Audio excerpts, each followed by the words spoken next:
నమస్తే. ప్రస్తుతం మనతో పాటు సీనియర్ జర్నలిస్ట్ భరద్వాజ్ గారు ఉన్నారు. ఆయనతో మాట్లాడదాం. నమస్తే సార్. నమస్తే సార్, సిఏఏ కేంద్ర ప్రభుత్వం తీసుకొచ్చిన ఏదో ఒక విధానం, దీన్ని తమిళనాడు సీఎం సవరణ చట్టం దీన్ని ప్రభుత్వం తమిళనాడు ప్రభుత్వం దాన్ని అవలంబించము, మేము దాన్ని యాక్సెప్ట్ చేయము అని చెప్పేసి అన్నారు. దాని గురించి మీరు తమిళనాడులో ఈ చట్టం అమలుని మేము అంగీకరించము అన్నాడు ఆయన. ఇది గతంలో కేసీఆర్ గారు కూడా మాట్లాడాడు. అంటే ఇది 2019లోనే వచ్చింది. 2019లో ప్రతిపాదించారు, 20లో అయిపోయింది. అయితే తర్వాత కరోనా రావటం వలన ఇది ఆగింది. దీని మీద అప్పుడే రకరకాల విమర్శలు గందరగోళాలు వచ్చినాయి.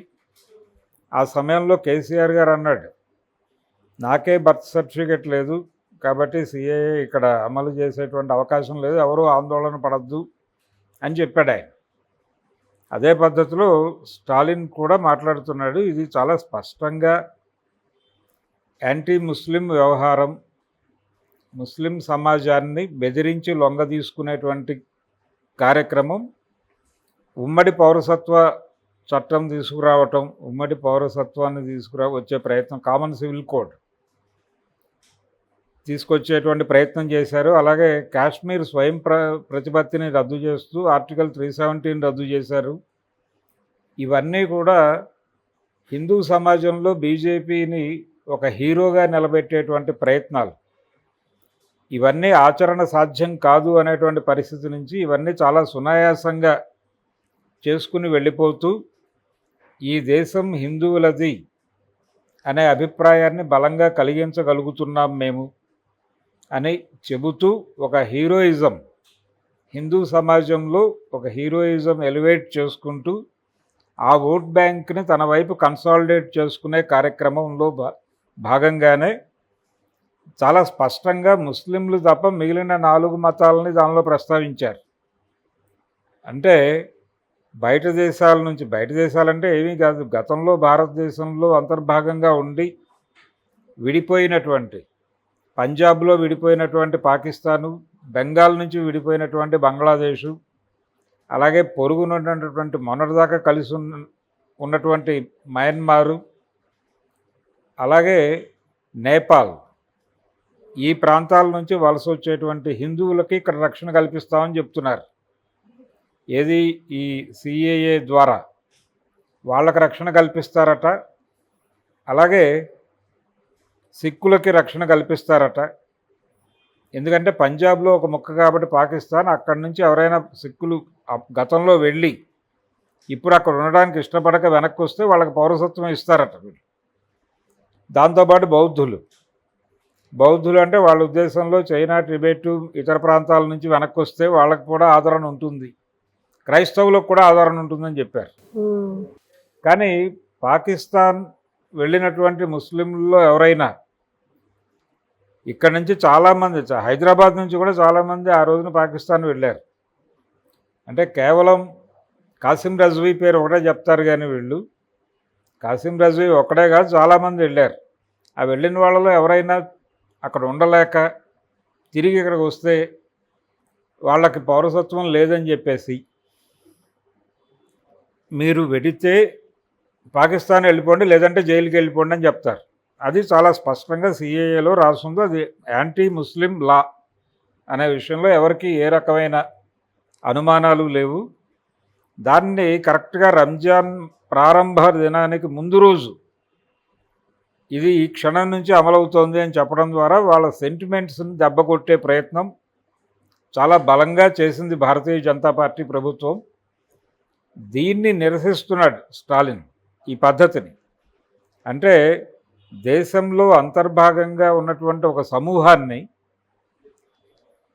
ఒక కార్నర్ చేసి వాళ్ళని అభద్రతకి గురి చేసేటువంటి ప్రయత్నం ఇది.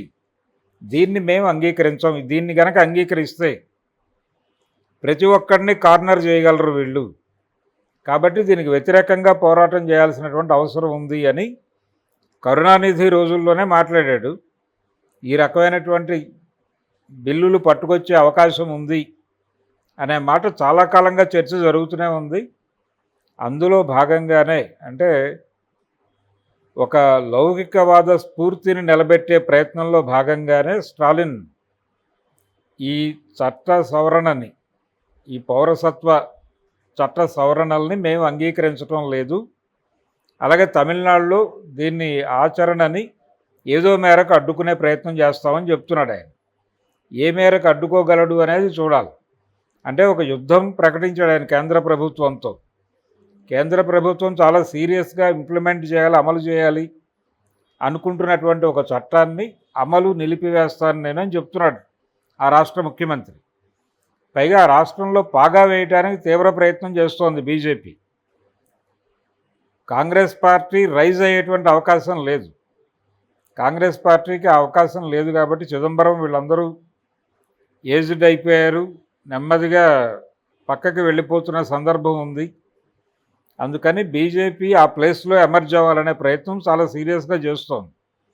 దానికి సంబంధించి అక్కడ కూడా హిందుత్వ ఐడియాలజీ ఉన్నటువంటి వాళ్ళతో మాట్లాడించడం రెగ్యులర్గా.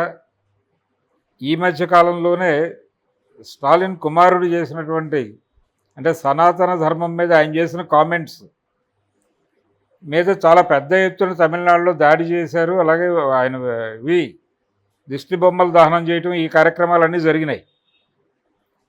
ఇవన్నీ ప్లాంటెడ్ మూమెంట్స్.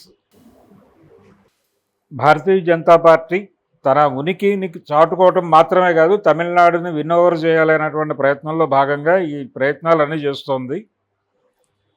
అందులో భాగంగా ఇప్పుడు స్టాలిన్ వ్యతిరేకించినటువంటి కార్యక్రమం, దీని మీద సీరియస్ ప్రోగ్రామే ఉంటుంది. రేపు ఎన్నికల్లో గెలిస్తే, బీజేపీ ప్రభుత్వం వస్తే అక్కడ స్టాలిన్ ఎలాగూ ఉంటాడు, ఢిల్లీలో అధికారం వచ్చిన తర్వాత స్టాలిన్ ఎలా అమలు చేయడు చూసేటువంటి ప్రయత్నం జరుగుతుంది. కానీ చాలా నిబ్బరంగా నేను అమలుని అంగీకరించను అని చెప్పటం స్థిరమైన ప్రకటనే, ఆహ్వానించదగ్గ ప్రయత్నం. ఆ ప్రకటన ఇచ్చినందుకే కమల్ హాసన్ ఆయనకు మద్దతు ప్రకటించి ఇప్పుడు ఆయన తరఫున ప్రచారం చేస్తానని చెప్తున్నాడు.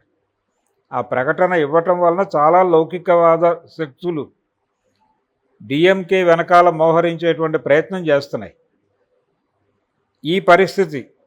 ఈ పరిస్థితి ఆంధ్రప్రదేశ్లో కూడా తెలుగుదేశం పార్టీలో ఉన్నటువంటి కొంతమంది నాయకుల్లో లోపల భయం ఉంది. బీజేపీ ఇది పట్టుకొచ్చింది రంజాన్ మాసం ముందు రోజు. దీని తాలూకా ప్రభావం బట్టి బీజేపీతో పొత్తు పెట్టుకోవడం వల్ల తెలుగుదేశం పార్టీకి కూడా మైనారిటీ ఓటర్లు దూరం అయ్యే ప్రమాదం ఉందా అనే భయం తెలుగుదేశం పార్టీ శ్రేణుల్లో కూడా ఉంది. కానీ చంద్రబాబు నాయుడు స్టాలిన్ లాగా మాట్లాడే పరిస్థితుల్లో లేడు, జగన్మోహన్ రెడ్డి కూడా స్టాలిన్ లాగా మాట్లాడే పరిస్థితుల్లో లేడు. ఇక్కడ చాలా విచిత్రంగా చంద్రబాబు జగన్ ఇద్దరూ మోడీ పల్లకి మోస్తున్నారు.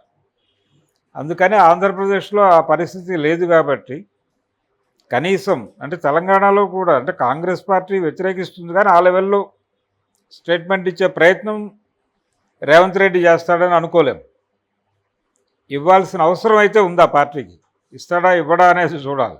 ఇప్పటివరకు అయితే ఆయన నోట ఆ మాట రాలేదు. కానీ స్టాలిన్ చాలా క్లియర్గా ఒక క్లారిటీ ఇచ్చాడు. చూడాలి ఎంత మేరకు నిలబడతాడు అనేది. Okay sir, thank you. Thank you.